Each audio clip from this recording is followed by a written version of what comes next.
안녕하십니까, 배현약사입니다. 오늘은요 이 여드름에 대해서 조금 알아보려고 하는데, 이 여드름도 이 피부 질환 중에 하나인데 굉장히 셀프 메디케이션으로 잘 적용될 수 있습니다. 물론 이 여드름의 증상이 있을 때는, 아주 심할 때는 뭐 병원 진료를 받아야 하지만, 사실 우리가 여드름이라고 하는 게 뭐 청소년들만 생기는 게 아니거든요. 성인들 같은 경우 등드름 같은 거, 이거 다 마찬가지의 이 여드름이라고 생각하실 수 있는데, 이러한 것들을 우리가 적당한 일반 의약품들을 사용하게 되면 셀프 메디케이션이 잘 되기 때문에 미리 좀 알아두면 도움이 될 수 있을 것 같다, 이렇게 좀 말씀드릴 수 있을 것 같아요.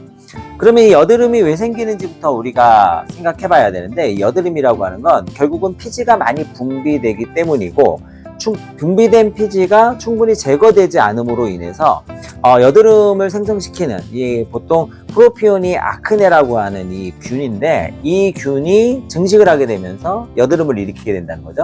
그러니까 우리가 두 가지를 알아야 되는데, 여드름을 유발하는 것이 첫 번째 과도한 피지 분비고, 이것이 잘 배출되지 않았을 때, 두 번째 화농성 균에 의해서 균감염이다. 이 두 가지를 우리가 기억하시면 돼요. 그래서 굉장히 많이 처방으로 나오는 있잖아요. 그 비타민 A 전구체로 만들어진 제품들, 예를 들어서 뭐 르아큐탄이라든지 이러한 것들이 결국은 피지 분비를 왕성하게 하는 부분을 좀 차단함으로 인해서 결국 여드름을 완화시키기 때문에, 피지는 우리가 원래는 피부를 좀 윤활작용을 하고 보습을 같이 도와주는 역할, 굉장히 중요한 역할을 하게 되거든요. 그러니까 이러한 것들이 분비가 잘 안 되니까 건조감이 심해지고 뭐 마른다, 이런 거죠. 입술도 바짝 마르게 되고, 이러한 증상들이 생길 수가 있는 겁니다. 어쨌든 피지가 무조건 나쁜 것은 아니라는 것이 우리가 꼭 생각해야 될 부분이다, 이렇게 볼 수 있겠고, 중요한 것은 결국 우리가 셀프 메디케이션도 이 두 가지에서 접근을 해야 된다는 거죠. 하나는 피지가 잘 배출될 수 있도록 도와주는 부분, 다른 하나는 그렇습니다, 화농성 증상이 생겼을 때 염증을 케어하는 부분, 이렇게 기억을 해두시면 우리가 여드름에 관련된 부분은 많이 완화될 수 있을 거예요. 그럼 피지가 일단 많이 분비되는 경우는 어떤 경우냐? 그렇죠, 청춘의 심벌, 우리 사춘기 때 굉장히 많이 분비되잖아요. 주로 이제 남성들이 훨씬 더 많이 분비되기 때문에 남자들이 이제 훨씬 더 여드름을 많이 호소하게 되고, 이러한 경우에는 한방적으로는 이제 열이 많은 경우라 보게 되고요. 이 열을 많이 생성하는 사람들이 이 피지가 더 많이 분비가 되고, 피부가 더 많이 소위 말해서 점액질이 찐득해지는 이러한 상황이 되기 때문에 여드름이라든지 피부 질환이 잘 생기게 되죠. 고열량의 음식들을 먹는다거나 또는 과도한 스트레스도 역시 이 열을 발생시키는 대표적인 것들이기 때문에, 이 열이 많이 발생되게 되면 결국은 피지 분비도 많아진다. 그러면 결국 두 가지예요. 우리가 피지 분비를 줄이는 방법으로 선택할 것이 하나가 있을 것이고, 다른 하나는 이미 분비된 것이 잘 배출될 수 있도록 도와주는 이러한 것이 있을 겁니다. 자, 후자의 경우에 우리가 제일 무난하게 쓸 수 있는 것이 바로 이 살리실산이라고 하는 거예요. 살리실산이라고 하는 게 각질을 녹여준다, 이렇게 각질 용해제로 우리가 사용되는 거잖아요. 그래서 살리실산이 주로 이제 이 농포 같은 거, 우리가 땅구멍을 이렇게 막고 있는, 단단하게 막고 있는 것들을 약간 녹여서 우리가 면구를 제거하게 되니까 안쪽에 있는 피지가 잘 빠져나올 수 있도록 도와줍니다. 그래서 사실 이 에크린겔이라고 하는 이 겔 제제, 나오기 전에는 이 액상 제제도 있는데요. 이러한 겔 제제가 굉장히 여드름에는 가장 기초적으로 사용되는 제제다. 우리가 여드름 피부에 약간 기초 화장으로 쓰는 것들 대부분이 살리실산이 들어있는 경우가 많아요. 그래서 각질을 좀 녹여서 잘 배출될 수 있도록 도와주는 거죠. 여러 번 자주 써도 전혀 상관없겠죠. 수시로 사용할 수 있도록 되어 있다, 이렇게 되어 있고, 다른 세안이 끝나고 난 다음에 제일 먼저 발라서 이제 부드럽게 만들어주고, 그 다음에 이제 다른 기초 화장품들을 사용할 수 있도록 이렇게 구성이 되어 있습니다. 그래서 이 효능효과에 보면은 블랙헤드는 안에서 이제 기름이 산패돼가지고 까매지는 거잖아요. 그러니까 이걸 벗겨내서 빼내니까 블랙헤드에도 쓰고, 좁쌀여드름, 그거는 이제 그냥 갇혀만 있는 거예요. 그렇죠? 좁쌀여드름의 경우에도 쓰고, 화이트헤드 이런 경우에도 당연히 쓸 수가 있죠. 화이트헤드도 마찬가지니까요. 안에 기름이 갇혀있는 형태, 빼낼 수 있는 형태로 되니까 이럴 때 다 쓸 수 있어서, 여기 네이밍에 좁쌀여드름, 블랙헤드, 화이트헤드 이렇게 적혀 있어요. 그래서 좁쌀여드름이 생각보다 되게 많아요.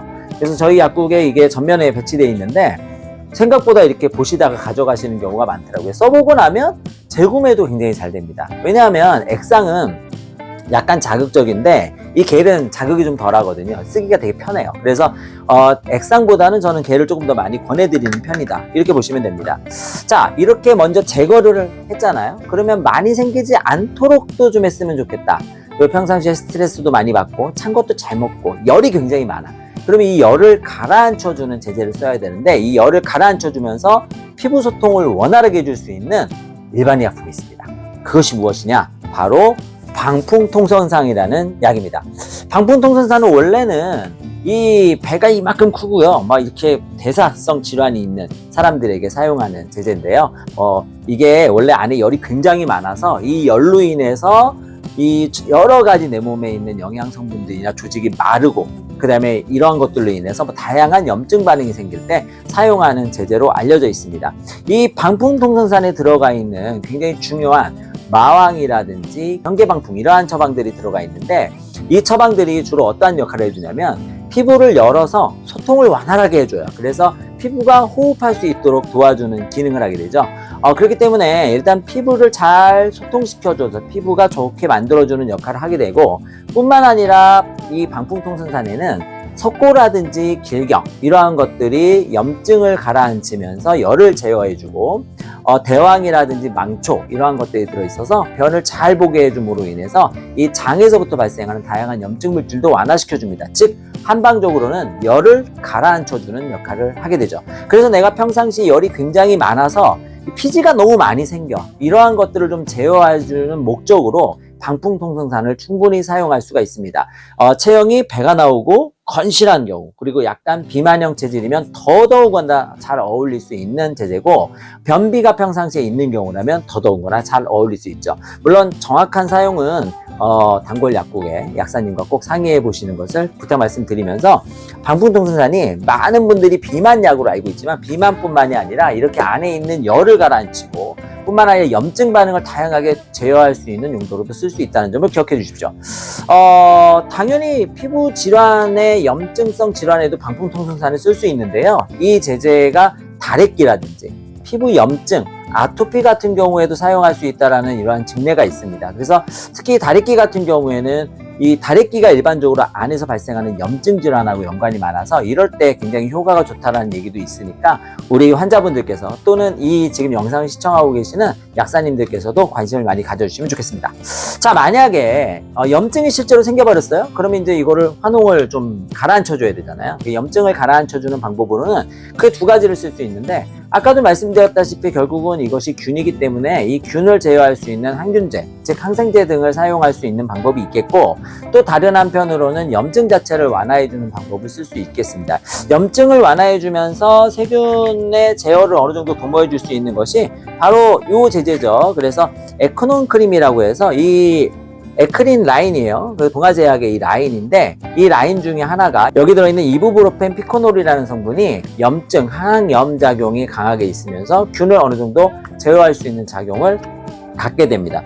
원래 엔세이드가 원래 이 항균 효과가 좀 있어요. 그래서 그 대부분 가글로 사용하는 우리 디클로페낙이라든지 또는 벤제디민이라든지 이러한 것들이 다 엔세이드 성분인데, 이 엔세이드 성분이 실제로 가글로 사용해서 염증을 완화하면서 세균 감염을 제어해주는 역할을 하게 되거든요. 마찬가지로 이부브로펜 피코놀이라는 성분도 역시 우리 잘 알려져 있는 브루펜과 같은 유사한 성분이지만 이게 소위 말해서 항균 효과도 어느 정도 갖고 있다, 이렇게 기억해 두시면 좋을 것 같습니다.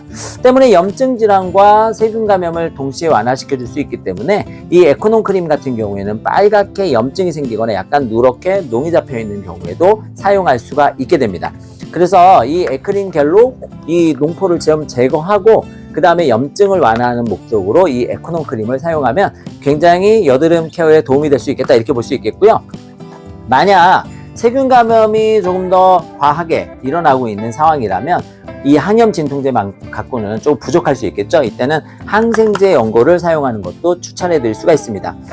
항생제 연고를 보통 사용하는 경우에는 피부에 있는 다양한 균이 더 이상 감염을 일으키지 않도록 2차 감염을 막아주는 용도로 사용하게 되는데요. 이럴 때 이 바스포 같은 경우에는 하루에 3번 정도 바를 수 있게 돼 있죠.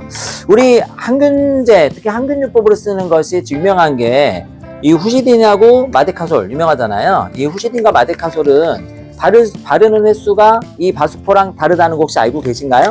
이 바스포 같은 경우에는 하루에 3번 정도 바르도록 되어 있지만 후시딘과 마데카솔은 하루에 2번 바르도록 되어 있습니다. 그래서 하루에 1, 2회 바르도록 되어 있고, 특히 연고형의 경우에는 점착력이 우수하고 오랫동안 피부에 머물 수 있기 때문에 더 자주 바르지 않고 2번까지 섀도우 용량으로 바른다. 그래서 환자분들이 사용하실 때 후시딘 자꾸 생각날 때마다 바르지 마시고 2번만 바르셔도 된다, 이렇게 기억하시면 좋을 것 같아요. 역시 되게 만약에 바스포가 없다면 다른 항생제 용고를 사용하는 것도 무난합니다. 마데카솔과 후시딘 뭐 많이 물어봐요. 마데카솔은 센탈라라고 하는 생약 성분이 들어있어서 이 피부 조직이 재생되는데 효과를 좀 더 줄 수 있다, 이렇게 얘기를 하고 있지만 저희 약국에서는 그냥 거의 같은 항생제로 취급합니다. 사실 뭐 둘 중에 하나만 있으면 되거든요. 뭐 명확하게 구분하실 이유가 없습니다. 더 잘 듣는 써보니까 더 잘 드는 그 항생제 연고를 그냥 쓰시면 무난할 것 같다, 이렇게 말씀드릴 수 있겠네요. 자, 이렇게 화농성인 경우에 우리가 경구약도 복용할 수 있는데 대표적인 화농성 피부질환 치료제가 바로 이 신미페독산이라는 약입니다. 신미페독산은 피부나 점막 조직에 염증이 생겼을 때 매우 염증을 빠르게 완화시켜 줄 수 있는 좋은 약이고요. 특히 이 화농성 질환에는 매우 잘 됐습니다. 그래서 피부 여드름의 경우에 화농성 상태가 됐을 때 그냥 바르는 것만 쓰지 마시고 이렇게 신미페독산과 같은 일반 의약품을 병행하시는 것도 좋고요. 신미페독산과 방풍통선산 같이 쓸 수도 있습니다. 얘는 주로 피부나 또는 이러한 순환계 조직, 림프 조직 같은 조직에 작용한다면 얘는 체질적인 개선을 해주기 때문에 같이 쓰는 것도 당연히 도움이 될 수 있고요. 여기에 이제 화농성 증상이 좀 더 심하다면 배농상급탕이라는 제제를 같이 사용하기도 하기 때문에 신미페독산의 배농상급탕을 같이 쓰거나 또는 방풍통선산의 배농상급탕을 화농성 질환이 있을 때 사용해 보시는 것도 좋을 수 있겠습니다. 자, 그리고 이제 여드름이 오래되게 되면 결국은 여드름이 흉이 생길 수밖에 없죠. 이 흉터를 완화하는 방법으로는 결국 너무 심하다면 저는 무조건 성형외과나 또는 피부과 방문하시라고 말씀을 드려요. 왜냐하면 이게 너무 심한 상태에서는 이렇게 흉터 제거제라든지 이러한 방법으로 잘 개선이 안 됩니다. 어쩔 수 없이 한번 갈아엎어야 돼요. 우리가 갈아엎고 난 다음에 아주 리플레이시하는 방법을 써야 되지만 그 정도까지 가기 전에 이게 흉터가 조금 남았어요. 흉터가 좀 있어. 그러면 우리가 피부가 이 필링하는 거 아프잖아요. 그렇죠? 힘들잖아요. 그러니까 그거 하기 전에 사용할 수 있는 방법이 바로 이 흉터 제거제들입니다. 저는 라인업이 같이 갖춰져 있어서 노스카나 많이 권해드리는 편이고 가격이 이게 좀 괜찮아요. 그렇죠? 우리 노스카나 많이 권해드리는 편인데 노스카나 알란토닌 요게 이제 기본적으로 흉을 제거해주는 매우 좋은 효과를 가져다 주고요. 이 노스카나에는 덱스펜타놀이 들어있어요. 덱스펜타놀. 그래서 이 피부 자체의 재생이라든지 이런 것을 도와주는 역할을 같이 할 수 있기 때문에 특히 여드름 피부에는 매우 좋지 않나. 여드름 피부뿐만이 아니라 다른 흉터 조직에도 많이 사용할 수 있을 것 같아요. 요즘에 이게 이렇게 세트로 구성이 돼 있어서 앞에 진열해 놓으면 가져가시는 그 환자분들이 많더라고요. 노스카나 같은 경우에는 상처가 완전히 나은 이후에 흉터가 생겼을 때 사용하기 때문에 그때 이제 수차례 발라주시면 되게 돼 있습니다. 그래서 여러 번 바르셔도 된다. 그래서 한두 번 바르는 게 아니라 지속적으로 자주 발라서 이 흉터를 제거하는 까맣게 되거나 이런 흉터들 있잖아요. 뭔가 켈로이드성이 됐다거나 이러한 또는 약간 패인 것도 마찬가지입니다만 이러한 흉터를 제거해주는 방법으로 사용할 수 있습니다. 자, 흉을 제거하는 방법을 쓰면서 우리가 피부를 좀 더 맑은 톤으로 만들어 주려면 이 흉터라고 하는 게 결국은 조직이 반복적으로 자극을 받으면서 생기는 약간 비유성 또는 비정상적 회복이잖아요. 이러한 것들을 다시 정상화시켜주는 것들이 한방적으로는 어혈을 제거하는 방법이다 보통 봅니다. 그래서 피부가 약간 이렇게 톤이 다운이 되거나 또는 흉터가 생겼을 때 피부를 약간 깨끗하게 만들어주면서 좀 장기적으로 쓸 수 있는 이러한 일반 의약품을 찾아보신다면 바로 계지복연환 같은 구어혈제를 선택할 수 있어요.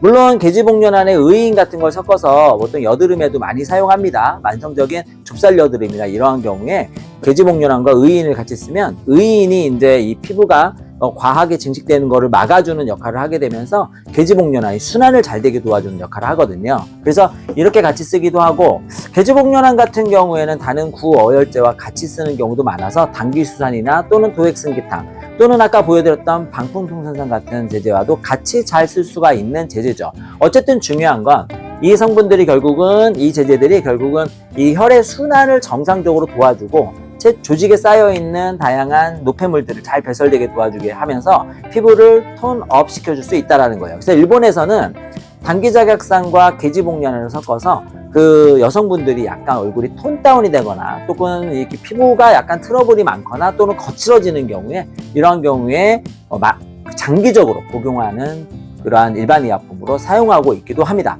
우리 한국에서도 이 영상을 시청하시는 시청자 여러분께서도 그리고 이 강의를 시청하시는 약사님들께서도 이러한 부분을 같이 응용해 보시면 많이 도움을 받으실 수 있을 겁니다.